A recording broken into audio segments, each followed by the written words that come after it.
7-year-old girl refuses to get into her uncle's car, saying, "Don't leave me alone with him." When her father finds out the reason, he calls the police immediately. The autumn sunlight streamed through the tall windows of Millbrook Elementary's art room, casting long shadows across Sophie Anderson's desk as she carefully selected another blue-colored pencil from her case. At 7 years old, she had already developed what Mrs. Reynolds called an exceptional eye for detail, though Sophie wasn't quite sure what that meant. She just knew that she liked making things look exactly right. "That's a beautiful sky, Sophie," Mrs. Reynolds said, pausing behind her chair. "But it looks a little stormy for a family portrait, don't you think?" Sophie glanced up at her art teacher, then back at her drawing. She hadn't meant to make the sky dark, but somehow the blue had gotten deeper and deeper as she'd worked on it. The figures stood in a neat row, Daddy, Mommy, herself in the middle, and at the edge of the paper, slightly apart from the others, Uncle Derek. "It's not stormy," Sophie said quietly, reaching for the black pencil. "It's just getting late." Mrs. Reynolds watched as Sophie began carefully darkening Uncle Derek's shirt. The child's usual light, quick strokes had been replaced by something heavier, more deliberate. She'd been teaching elementary school art for 15 years, long enough to know when a child's artwork was trying to say something their words couldn't. "Would you like to tell me about your family, Sophie?" Mrs. Reynolds asked, pulling up a small chair. Sophie continued coloring, her small hand gripping the pencil tightly. "That's Daddy. He teaches big kids at the high school. And Mommy works at the hospital with computers." She pointed to each figure with the eraser end of her pencil. "And that's me. And who's this?" Mrs. Reynolds gestured to the slightly separated figure. "Uncle Derek. He just moved back home. Mommy says we have to make him feel welcome because he's been away for a long time." Sophie put down her black pencil and reached for the brown, beginning to color the ground beneath their feet. "He comes to dinner every Sunday now." The bell rang, startling them both. Sophie quickly began gathering her art supplies, tucking each pencil carefully into its designated spot in the case her father had given her for her birthday. It was organized by color, just the way she liked it. "Would you like to finish this tomorrow?" Mrs. Reynolds asked, holding up the drawing. Sophie shook her head. "I'm done," she said, pushing back her chair. "Can I take it home?" "Of course, sweetheart. Your father's picking you up today, right?" Sophie nodded, her face brightening. "It's Wednesday. We get ice cream on Wednesdays." The walk to the parent pickup area was short, but Sophie found herself walking more slowly than usual, her mind on the drawing rolled up in her hand. She hadn't meant to make Uncle Derek stand so far away from everyone else. It had just happened that way, like the dark sky. James Anderson was waiting by his car, his tie slightly loosened after a day of teaching history to teenagers. His face broke into a warm smile when he saw his daughter, and Sophie felt herself relaxing, the tension she hadn't realized she'd been carrying melting away.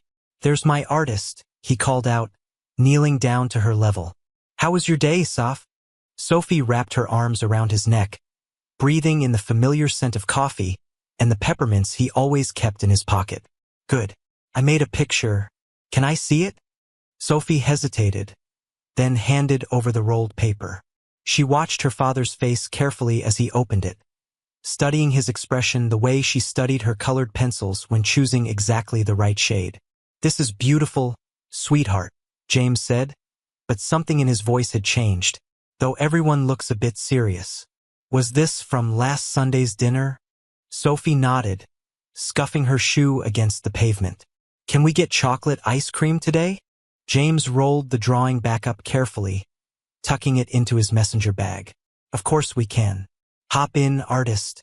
As they drove to their favorite ice cream shop, James glanced at his daughter in the rearview mirror. She was unusually quiet, watching the trees pass by outside her window. The drawing nagged at him. Something about the composition, the dark colors, the way his brother-in-law stood apart from the family unit. But Rachel had been so happy to have her brother back in town, and Sophie had seemed to enjoy his attention at family gatherings. "Daddy?" Sophie's voice was small in the back seat. "Yes, sweetheart. Do we have to go to dinner on Sunday?" James frowned slightly, turning into the ice cream shop's parking lot. "Don't you want to see everyone? Aunt Linda will be there. She's feeling much better now. Sophie was quiet for a moment, fiddling with her seatbelt. I guess so. As they walked into the shop, the cheerful bell above the door ringing, James felt a familiar surge of protectiveness. Sophie's hand was warm in his, and he gave it a gentle squeeze. She'd been more withdrawn lately, less eager to share stories about her day. He'd mentioned it to Rachel, but she'd assured him it was normal, just a phase. She'd said, probably adjusting to second grade. 2 scoops of chocolate? He asked, and Sophie nodded, but her usual excitement was muted. They sat at their regular table by the window, Sophie methodically eating her ice cream while James tried to draw her into conversation about school. She answered his questions politely but briefly, her eyes often drifting to the window, watching cars pass by on the street outside. Sophie, James said gently, you know you can tell me anything, right? If something's bothering you, or if you're worried about something. Sophie looked at him then, really looked at him, her brown eyes serious in her small face. For a moment, James thought she was going to say something important. But then the bell above the door chimed again, and she turned back to her ice cream. I know, Daddy, she said quietly. Can we go home now? I have homework. As they drove home, James couldn't shake the feeling that something was wrong. The drawing in his bag seemed to weigh heavily, like a message he couldn't quite decode. But Sophie was safe, he told himself. She was surrounded by family who loved her, including her uncle who was trying so hard to make up for lost time. Still, when they pulled into their driveway and Sophie immediately ran up to her room instead of stopping to say hello to Rachel in the kitchen, James felt a familiar knot of worry tighten in his stomach. He took the drawing from his bag, intending to show it to his wife, but something stopped him. Instead, he carefully tucked it into his desk drawer, next to Sophie's other artwork from the past few weeks, all of them darker, somehow, than they used to be. The sound of Rachel's laugh drifted up from the kitchen, probably talking to Derek on the phone about Sunday dinner plans. James closed the drawer slowly, the quiet click of the latch echoing in the growing shadows of his home office. Something was changing in his daughter, in his home, but he couldn't put his finger on what it was. Not yet. When James entered the kitchen that evening, Rachel was still on the phone, her free hand absently stirring a pot of pasta sauce. Her dark hair was pulled back in a messy bun, stray strands escaping around her face as she laughed at something her brother was saying. Yes, Derek, of course you can bring the dessert on Sunday, she said, shooting James a warm smile as he came in. You know how Sophie loves your chocolate cake. Oh wait, here's James. Do you want to say hello? Before James could respond, she was holding out the phone. He took it reluctantly, forcing cheerfulness into his voice. Hey, Derek, James, how's my favorite brother-in-law? Derek's voice was warm, enthusiastic. How's Sophie doing? I missed seeing her at Linda's hospital room yesterday. She's good, James replied, watching Rachel taste the sauce. Just busy with school. You know how it is. Listen, I was thinking of stopping by her art class sometime this week, Derek said. Linda's still pretty weak, and I have some free time. Maybe surprise Sophie. Take her for ice cream? Something in James's chest tightened. Oh, that's nice of you to offer, but we have our routine. Wednesday is our ice cream day. Right, of course. Derek's laugh was easy, unbothered. Well, maybe another time. You know, I just want to be more involved in her life. Make up for all those years I missed. James made non-committal sounds until the conversation ended, handing the phone back to Rachel. She ended the call and turned to him, her expression softening with concern. You okay? You seem tense. I'm fine, James said, reaching for plates to set the table. Sophie's been quiet today. Rachel stirred the sauce again, adding a pinch of oregano. She's probably just tired. Second grade is a big adjustment. She paused, looking at him carefully. Derek said he offered to help with pickups while Linda's recovering. That would be helpful, wouldn't it? With your afternoon faculty meetings? We're managing fine, James said, perhaps too quickly. Rachel's eyebrows rose slightly. James, he's trying. You know how much it means to me having him back home. She turned off the stove, moving the pot to a cool burner. After everything he went through with Linda's cancer scare last year, moving back here. He just wants to be part of the family again. James began setting out forks with careful precision. I know. It's just... Sophie made this drawing today. Sophie. Dinner time. Rachel called up the stairs, cutting him off. She turned back to James, her voice lower. Please don't start analyzing every little thing. You'll make her self-conscious about her art. Sophie came down slowly, her footsteps heavy on the stairs. She changed into her favorite pajamas, the ones with little paint palettes all over them. Her face brightened slightly at the smell of pasta sauce, her favorite, but she sat quietly as Rachel served her portion. Guess what? Rachel said brightly, sitting down. Uncle Derek's making his special chocolate cake for Sunday dinner. Sophie's fork paused halfway to her mouth. James watched as she carefully set it back down, her small fingers arranging it precisely parallel to her plate. I don't want cake, she said quietly. Rachel laughed. Since when? You always love Uncle Derek's cake. I'm not hungry. Sophie pushed her plate away slightly. Can I go back upstairs? Sophie, Rachel's voice took on an edge of concern. You need to eat something. Are you feeling sick? James watched as Sophie seemed to curl in on herself, becoming smaller in her chair. Maybe just a few bites, sweetheart, he suggested gently. You'll feel better with something in your stomach. Sophie picked up her fork again, taking tiny bites while Rachel chatted about her day at the hospital. James noticed how his daughter's eyes kept drifting to the window, where darkness was gathering early, as it did in late autumn. She was watching the shadows, he realized, the way they crept across their backyard, turning familiar things strange.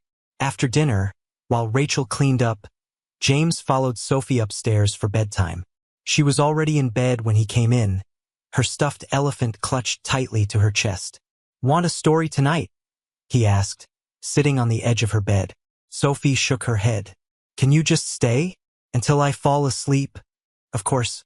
James smoothed her hair back from her forehead. In the soft glow of her night light, she looked younger than 7, more vulnerable. Sophie, you know you can tell me anything, right? Even if it seems scary or confusing. She was quiet for so long he thought she might have fallen asleep. Then, in a voice barely above a whisper, what if nobody believes you? James's heart stuttered. I'll always believe you, Sophie. Always. She turned her face into her pillow, still clutching her elephant. Daddy? Yes, sweetheart. Can you check under the bed? And in the closet? James did his usual monster check, making sure to be thorough, even though Sophie hadn't asked for this ritual in months. When he finished, she had her eyes squeezed shut, but he could tell she wasn't sleeping. All clear, he said softly. No monsters anywhere. Sophie opened her eyes, looking at him with an expression that seemed far too old for her face.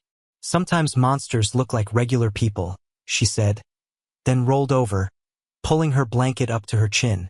James sat there in the growing darkness, listening to his daughter's breathing eventually even out into sleep. Downstairs, he could hear Rachel talking on the phone again, probably with Derek, planning Sunday dinner. Her laugh floated up the stairs, familiar and warm, but for the first time, it made him shiver. He thought about Sophie's drawing, tucked away in his desk drawer. The dark sky, the separated figure, the heavy black lines. And now these words about monsters looking like regular people. But when he went downstairs, Rachel was ending another call with Derek, her face glowing with happiness about having her brother back in their lives. She turned to James with a smile that faltered slightly when she saw his expression. What's wrong? I think... James started, then stopped, unsure how to voice his formless concerns. I think something's bothering Sophie. Rachel's face softened with sympathy. James, honey, you're overthinking things again. She's fine. She's just tired. She came over and wrapped her arms around him. You're such a good dad, always worrying about her. But sometimes a quiet day is just a quiet day. James hugged her back, trying to let her certainty calm his fears. But he couldn't shake the image of Sophie's small face in the darkness, or the weight of her words about monsters and people not believing you. Later that night, lying awake long after Rachel had fallen asleep, James listened to the autumn wind rustling through the trees outside. From Sophie's room came the sound of restless movement. She was having trouble sleeping again, as she had been more and more often lately. He got up quietly and went to check on her. She was tangled in her blankets, her face scrunched up in distress. As he gently tucked her back in, she mumbled something that made his blood run cold. "Please don't, Uncle Derek. I don't want to play that game." James stood frozen by her bed, but Sophie had already turned over, her breathing settling back into sleep. He remained there for a long time, watching the shadows move across her wall, trying to convince himself it was just a bad dream.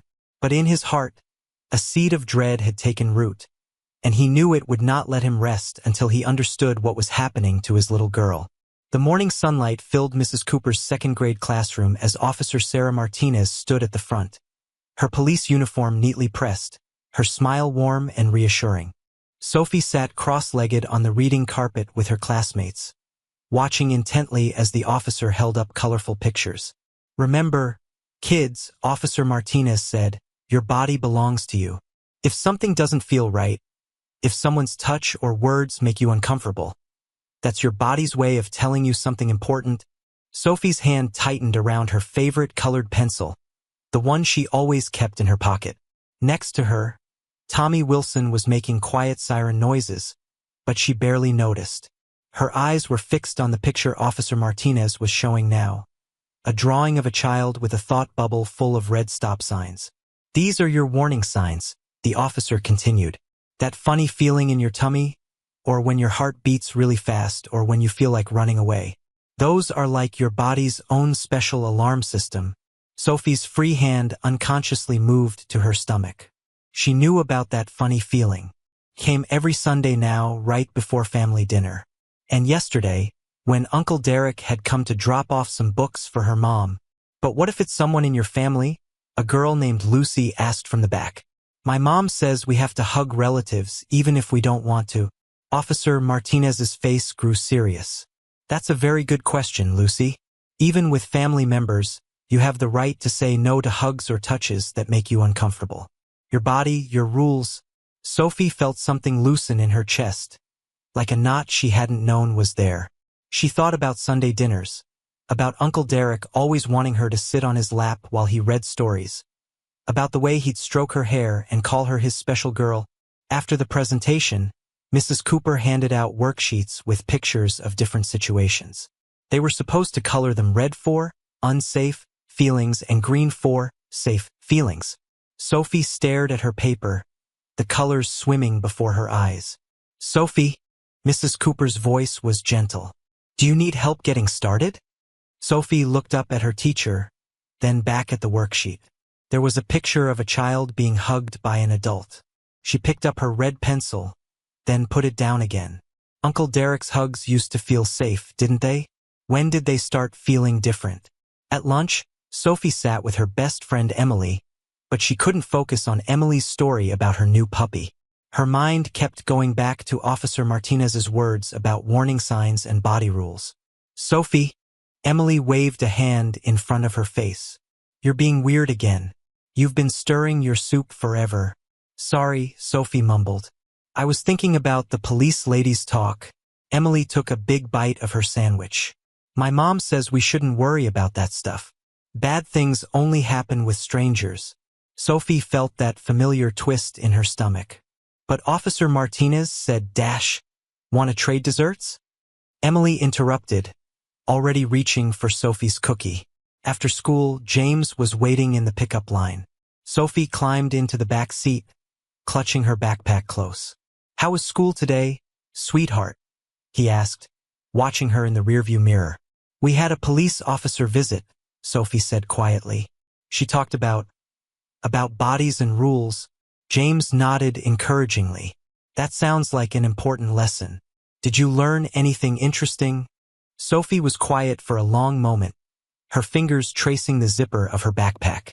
She said, "We don't have to hug people if we don't want to. Even family." "That's right," James said carefully, noting the way Sophie's shoulders had tensed. "No one should make you do anything that makes you uncomfortable.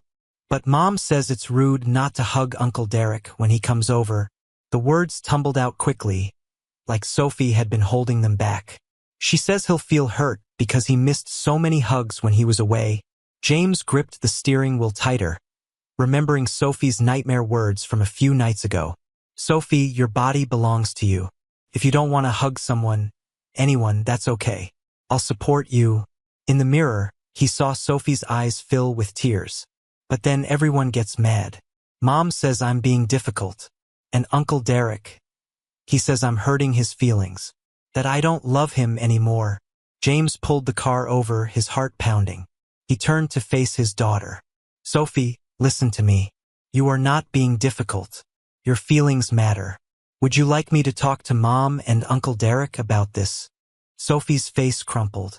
No, please don't tell them, Uncle Derek said. He said if I tell anyone about our special games, everyone will be angry. That no one will believe me anyway. James felt ice spread through his veins. What special games, Sophie? But Sophie had retreated into herself, curled up small in her seat, tears running down her face. I want to go home, she whispered. Please, can we just go home? James drove the rest of the way in silence, his mind racing. When they got home, Sophie ran straight to her room, leaving her backpack in the car. James picked it up, noticing a paper falling out, the worksheet from the safety presentation. Sophie had colored most of the situations, but the picture of the adult hugging the child was smudged, as if she'd started coloring it multiple times in different colors before giving up. Inside, Rachel was in the kitchen, humming as she checked something in the oven. Derek's joining us for dinner tonight, she called out cheerfully. He said he has a surprise for Sophie. James stood in the doorway, the worksheet clutched in his hand, feeling the weight of his daughter's tears and silence pressing down on him. How could he protect her when the threat seemed to be coming from within their own family? How could he voice his suspicions without destroying the delicate balance of their lives? Upstairs, he could hear Sophie's door closing firmly, another barrier between her and the world that was becoming increasingly frightening. James carefully folded the worksheet and put it in his pocket, next to his heart, where it felt like a burning secret. Linda's pneumonia kept her in the hospital longer than expected, and Derek's presence in their daily lives grew like shadows at dusk, gradual but persistent. He started coming over for dinner more frequently, always with small gifts for Sophie. Art supplies, books, little trinkets that Rachel called thoughtful but made James increasingly uneasy. That Wednesday afternoon, James sat in his office at Millbrook High, unable to focus on grading papers. Mrs. Reynolds had emailed him Sophie's latest artwork from class, a series of pieces that made his stomach churn. The first showed their house at night, dark clouds looming overhead. The second was their family room, where Sunday dinners were held, but all the furniture was drawn in harsh, angular lines. The third, the one that made him close his laptop abruptly, was a self-portrait of Sophie, but she'd colored herself entirely in gray, standing alone in what looked like the corner of their basement. A knock at his door made him jump. Mr. Anderson? Jenny Martinez, one of his AP history students, stood in the doorway. Can I ask you something about the Civil War essay? James tried to focus on Jenny's questions about citation formats, but his mind kept drifting to Sophie. That morning, she'd begged to stay home from school, complaining of a stomach ache. Rachel had dismissed it as attention-seeking, especially after Derek had offered to come by and cheer her up. Sophie just needs to learn she can't get her way by acting up, Rachel had said, her voice carrying that edge it got whenever James expressed concern about her brother. Derek's trying so hard with her. His phone buzzed. A text from Rachel. Derek's picking up Sophie from art class today. I have a late meeting and he offered. Isn't he sweet? James's fingers hovered over the keyboard.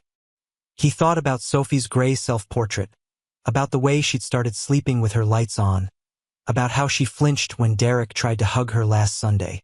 I can pick her up, he typed back. My last class was canceled.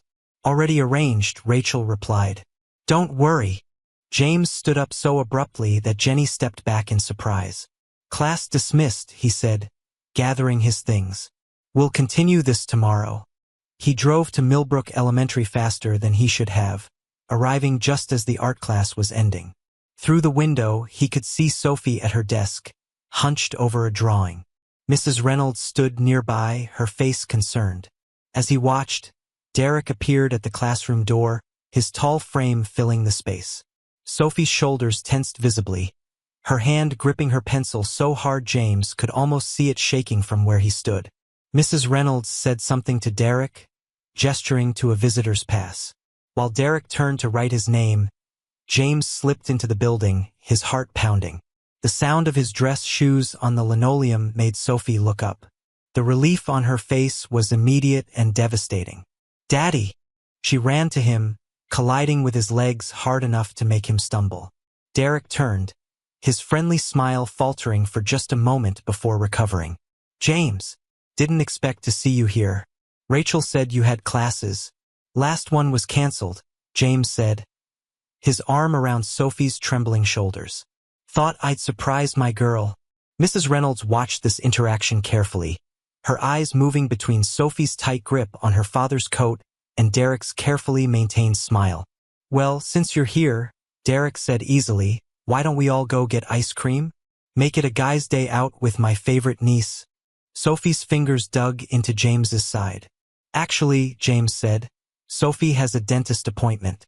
Must have slipped Rachel's mind when she texted you." It was a lie, but something in Mrs. Reynolds' expression told him she understood. "Some other time then," Derek said, his tone light but his eyes hard. "See you Sunday, Sophie girl."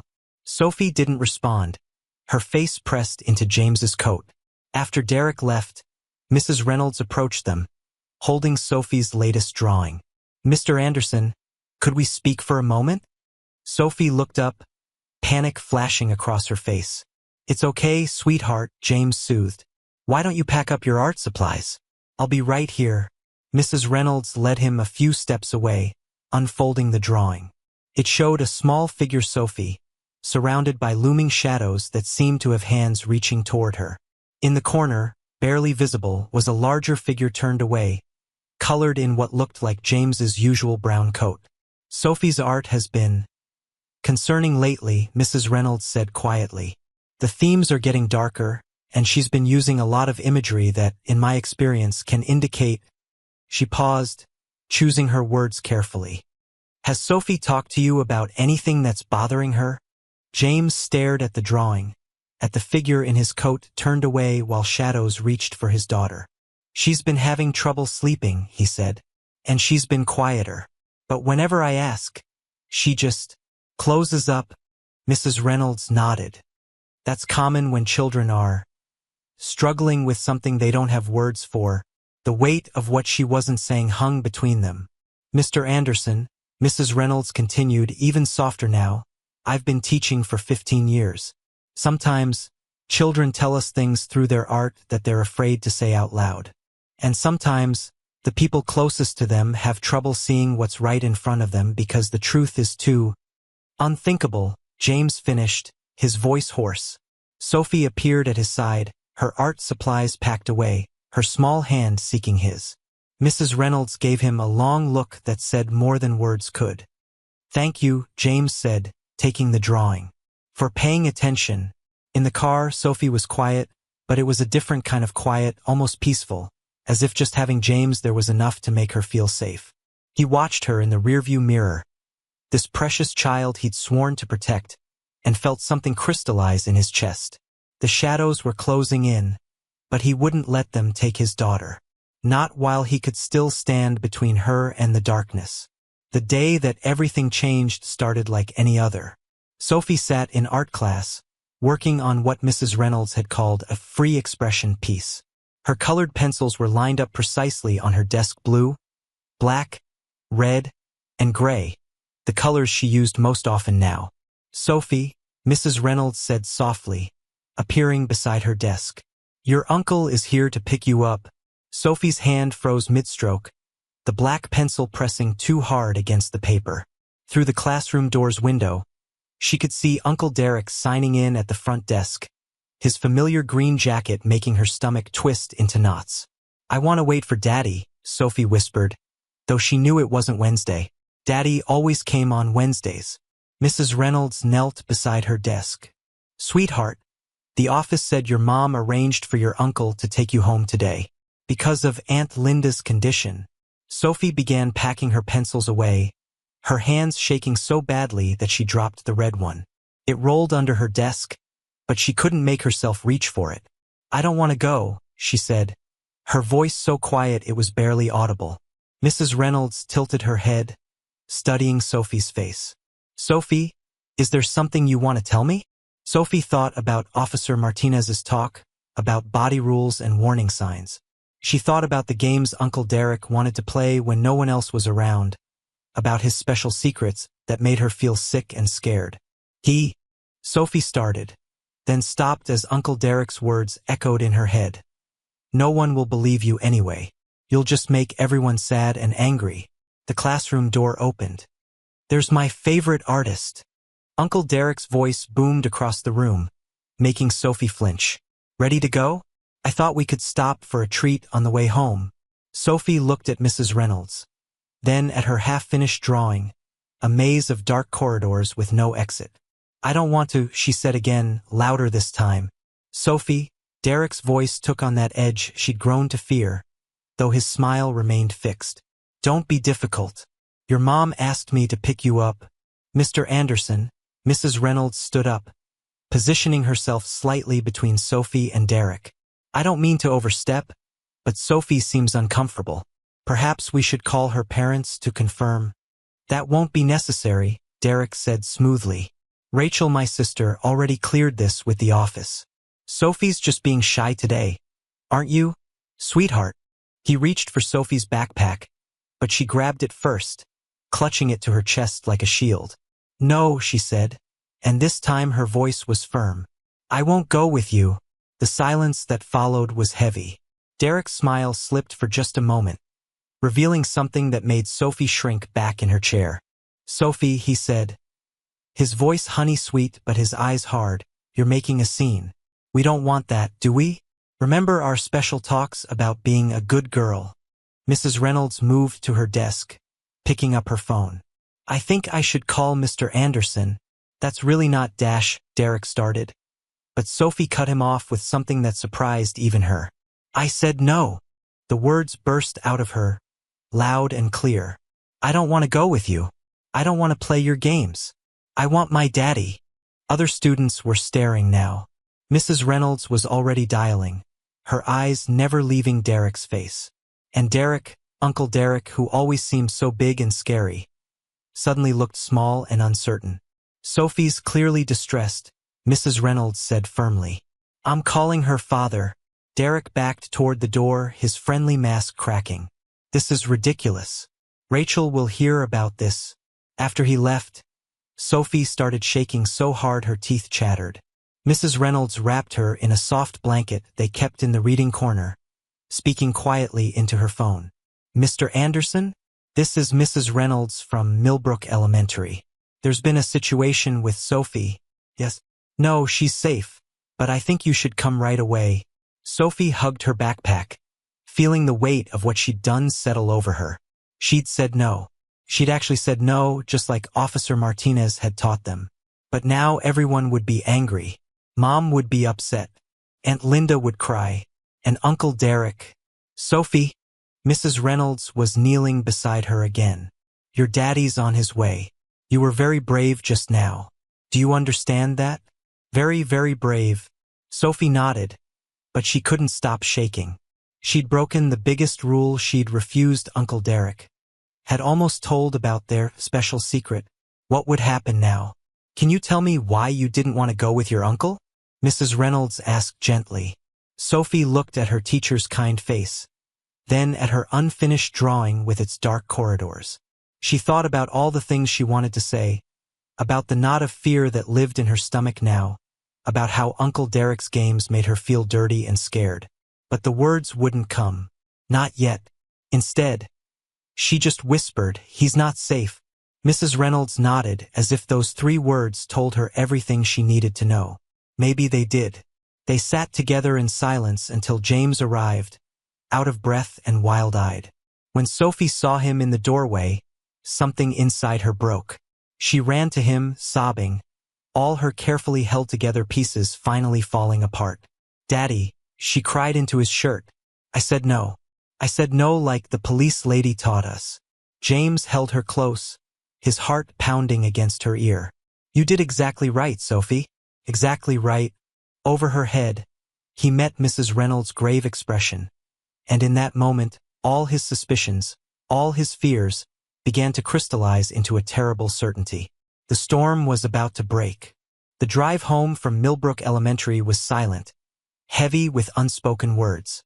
James kept glancing at Sophie in the rearview mirror, watching her stare out the window, her small hands still trembling slightly.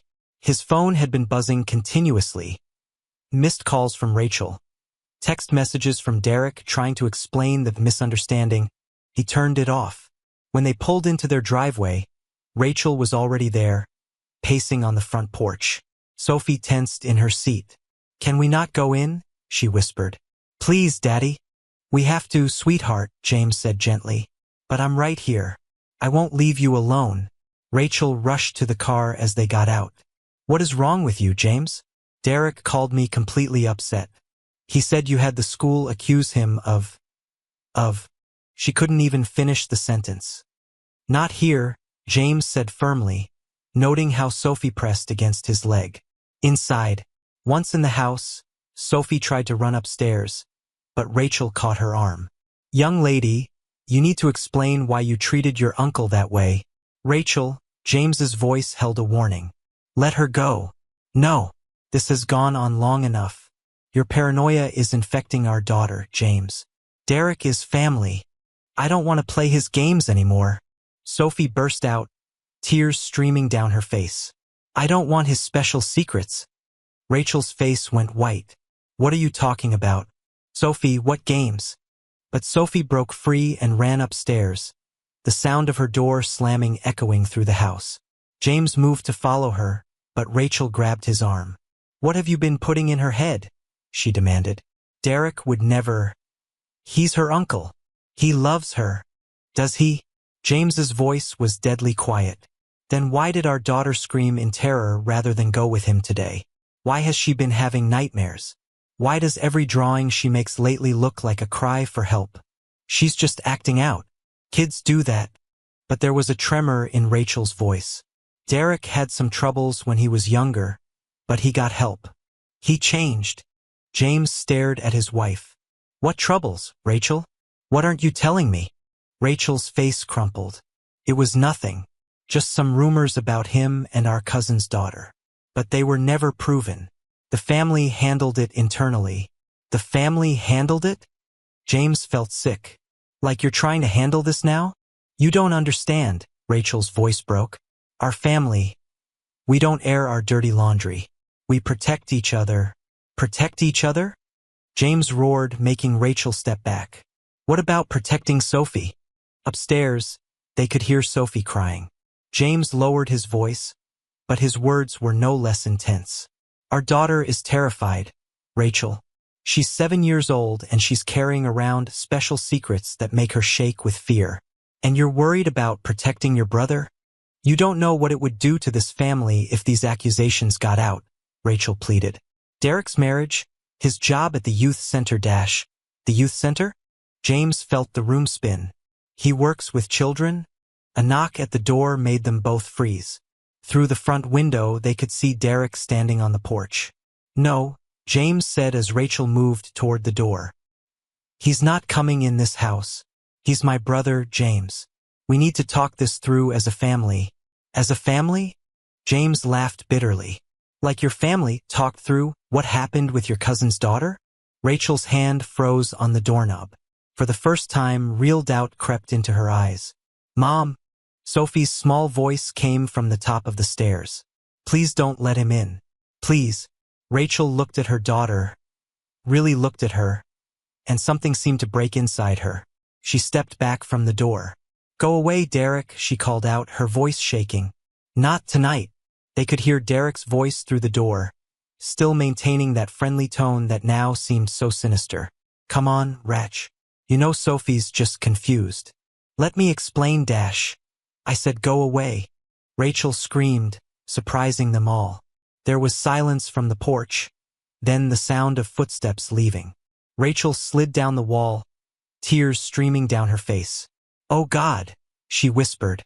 "Oh God, what have I done? What did I let him?" James was already halfway up the stairs to Sophie, who stood trembling in her pajamas, clutching her stuffed elephant. "Daddy," she asked in a small voice, "is it over?"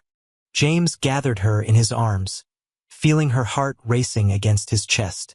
"Almost, sweetheart. There's just one more thing I have to do."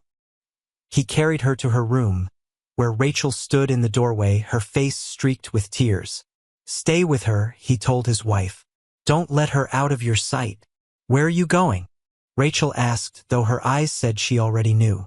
James picked up his phone, turning it back on. "I'm calling the police. It ends tonight." As he dialed 911, he could hear Rachel talking softly to Sophie, their daughter's sobs finally giving way to exhausted whimpers. The dispatcher's voice came on the line, calm and professional. "911, what's your emergency?" James took a deep breath, thinking of all the signs he'd seen, all the warnings he'd tried to dismiss. "Never again. I need to report a child predator," he said firmly. "And I have reason to believe there may be other victims." Detective Sarah Martinez, the same officer who had given the safety presentation at Sophie's school, sat across from them in the police station's family room. The space was designed to be comforting, with soft colors and comfortable furniture, but nothing could ease the tension that filled the air. Sophie sat between her parents on a plush couch, her favorite elephant clutched tightly to her chest. She hadn't spoken since they'd arrived, but her grip on James's hand hadn't loosened. "Sophie," Detective Martinez said gently, "do you remember me from your class?" A small nod. "You were very brave today, saying no when you felt unsafe. Can you tell me about that?" Sophie looked up at James, then at Rachel, who had barely stopped crying since they'd left the house. "It's okay, baby," Rachel whispered. "We're here. Uncle Derek." Sophie's voice was barely audible. "He has special games. Secret games." Detective Martinez kept her voice calm and steady. "Can you tell me about these games?" As Sophie began to speak, hesitantly at first, then in a rush of words that seemed to tumble over each other, James felt Rachel's hand grip his arm with bruising force. The details their daughter shared, about touches that made her uncomfortable, about being told to keep secrets, about threats wrapped in sweet words, made him want to be sick. "You did nothing wrong," Detective Martinez assured Sophie when she finally fell silent. "Nothing at all. These games, they're not your fault." "But everyone's sad now," Sophie whispered, "just like he said they'd be." "We're not sad because of you," James said firmly. "We're sad because someone we trusted hurt you." Detective Martinez nodded encouragingly, then turned to Rachel. "Mrs. Anderson, you mentioned earlier that there had been previous incidents?" Rachel's face crumpled. "I was 13 when my cousin Emily told me about Derek doing similar things to her. But our parents said she was lying, seeking attention. They sent her to live with other relatives. I never saw her again." "Do you know where Emily is now?" "No," Rachel whispered. "Our family, we don't talk about her, about any of it." "There's more." Detective Martinez's pen paused on her notepad. Rachel nodded, tears streaming down her face. "Over the years there were rumors. A neighbor's daughter, a girl at his college. But each time our parents would handle it quietly. Move him to a new school, a new town. They said he was troubled, that he just needed help. And his current job at the youth center? Oh God." Rachel pressed her hands to her mouth. "The children there." Detective Martinez spoke into her radio, dispatching officers to the youth center immediately. Then she turned back to Sophie. "Sophie, I have one more important question. Did your uncle ever take pictures during these games?" Sophie nodded slowly. "On his phone. He said they were our special memories." James had to leave the room then, making it to the bathroom just in time to be violently sick. When he returned, Detective Martinez was showing Sophie a collection of stuffed animals, letting her choose one to take home. "We'll need to do a more formal interview," she told James and Rachel quietly while Sophie examined the toys. "But right now, there's something you need to see." She led them to her office, where her computer displayed a police database. Derek Anderson has a sealed juvenile record in Ohio. 2 accusations of molestation, no convictions. He moved to Pennsylvania after that. Another accusation. Charges dropped when the family wouldn't cooperate. Then Maryland, Virginia, and finally back here. He's been doing this for decades, James said numbly, moving from place to place.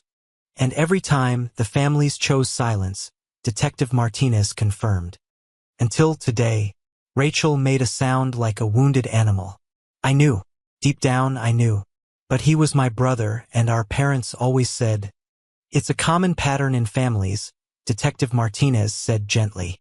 The desire to protect, to keep things private. But that protection often goes to the wrong person. They returned to the family room, where Sophie had fallen asleep on the couch, clutching both her elephant and a new stuffed penguin. "We'll arrest him tonight," Detective Martinez assured them. And this time, with Sophie's testimony and the evidence on his phone. He won't be able to just move away and start over. As James carried his sleeping daughter to the car, he felt the weight of what lay ahead. The interviews, the trial, the long road of healing. But Sophie had shown more courage than any adult in her life, finally breaking a cycle of silence that had protected a predator for generations. In the back seat, Sophie stirred slightly. "Daddy?" "Yes, sweetheart. Is Uncle Derek going away?" "Yes," James said firmly. "For a very long time." "Good," Sophie whispered, drifting back to sleep. "I don't want to keep secrets anymore." Rachel reached back and took her daughter's hand, her voice thick with tears and determination. "No more secrets," she promised. "Never again." The days following Derek's arrest shattered their world into before and after. Linda, still weak from pneumonia, had to be sedated when she learned the truth about her husband. Rachel's parents arrived from Connecticut, bringing with them their well-practiced tools of denial and minimization. "Surely there's been some mistake," Rachel's mother insisted over tea in their kitchen, while Sophie played upstairs in her room, never alone now, always with either James or Rachel nearby. Derek's always been sensitive, misunderstood, like Emily was misunderstood. Rachel's voice held a new edge, sharp and unforgiving. "Like all the others we ignored?" "That was different," her father interjected. "We handled those situations, you handled nothing." Rachel slammed her hands on the table, making the cups rattle. "You just moved him around, gave him new hunting grounds. And I let Sophie," her voice broke.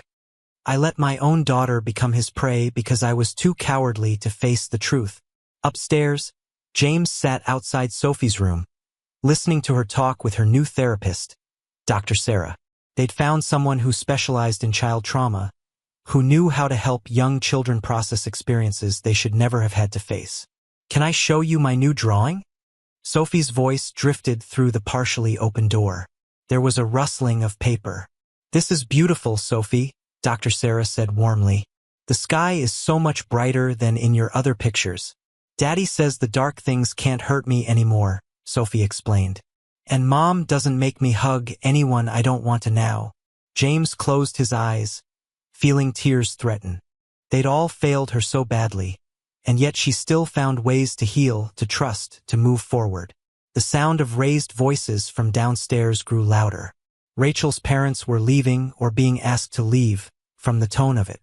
"You're destroying this family." Her mother's voice carried up the stairs. "Think of Linda, of Derek's reputation, Get out." Rachel's voice was cold, final. "If you ever try to contact Sophie, if you ever try to minimize what he did again, I'll make sure everyone knows how you protected him all these years." The front door slammed. In Sophie's room, the conversation with Dr. Sarah continued, calm and steady, creating a safe space where a little girl could begin to understand that none of this had been her fault. James's phone buzzed. A text from Detective Martinez. More victims coming forward. 3 girls from the youth center. 2 former neighbors. "Emily finally returned our call." He typed back, "How many?" "Still counting." Decades of silence breaking open. Rachel appeared at the top of the stairs, her face tear-stained but resolute. She sat down next to James, reading the texts over his shoulder. "I found Emily," she said quietly, "on Facebook. She's in Oregon now. She said she's proud of Sophie for being braver than any of us were. From Sophie's room came the sound of gentle laughter, real laughter, something they hadn't heard in too long. Dr. Sarah was teaching her a game about boundaries, about safe touches versus unsafe ones, using stuffed animals to demonstrate. The preliminary hearing is next week, James said softly. They want Sophie to testify. Rachel tensed. She's just a baby. She's stronger than we know, James replied. But she doesn't have to do it alone. Not anymore. They sat together, shoulder to shoulder, listening to their daughter's voice growing stronger, more confident, as she worked through her trauma with Dr. Sarah. The afternoon light slanted through the windows, casting long shadows, but they weren't as frightening now. Sophie was learning that shadows couldn't hurt her, only the people who hid within them could do that. And she wasn't hiding anymore. The courtroom was designed to be less intimidating for child witnesses, but it still felt overwhelming. Sophie sat in a special room with a video link, clutching her stuffed elephant, while Dr. Sarah sat beside her. On the screen, she could see the judge, the lawyers, and in the corner, James and Rachel holding hands so tightly their knuckles were white. Uncle Derek was there too, but the camera was positioned so Sophie wouldn't have to see him. Sophie, the prosecutor said gently, can you tell us about the day you said no at school? Sophie looked at Dr. Sarah, who nodded encouragingly. Then at the screen where her parents sat, her mother's face tear-stained but proud, her father's eyes never leaving her. I didn't want to go with him, Sophie said, her voice small but clear. Mrs. Reynolds taught us about colors in art class, how some make you feel safe and some don't. Uncle Derek, he made everything feel dark. As Sophie continued to speak, other voices joined hers. Emily, now a mother herself, testified via video link from Oregon. 3 girls from the youth center, each carrying their own stuffed animals, shared stories that echoed Sophie's. Linda, still looking frail, spoke about finding disturbing images on Derek's phone. But it was Rachel's testimony that shifted something in the courtroom's atmosphere. We protected the wrong person, she said, looking directly at her brother for the first time since his arrest. We chose silence over safety, denial over truth. I watched my daughter draw her fear in black and gray, and still I tried to convince myself everything was fine. But Sophie, Rachel's voice broke, then strengthened. Sophie showed more courage than all of us. She drew a line. She said no. And in doing so, she saved not just herself, but others who might have been next. The trial lasted 4 days. Derek's lawyer tried to paint the incidents as misunderstandings, the families as overreacting. But there were too many voices now, too many stories that could no longer be buried under family secrets and forced smiles. When the verdict came, guilty on all counts, Sophie was in her art therapy session, painting with bright yellows and blues. What are you drawing? Dr. Sarah asked. The sun, Sophie said, adding orange streaks. Mom says Emily is coming to visit next month. She has a daughter my age. Can I show her my art room? That evening, they had a different kind of family dinner.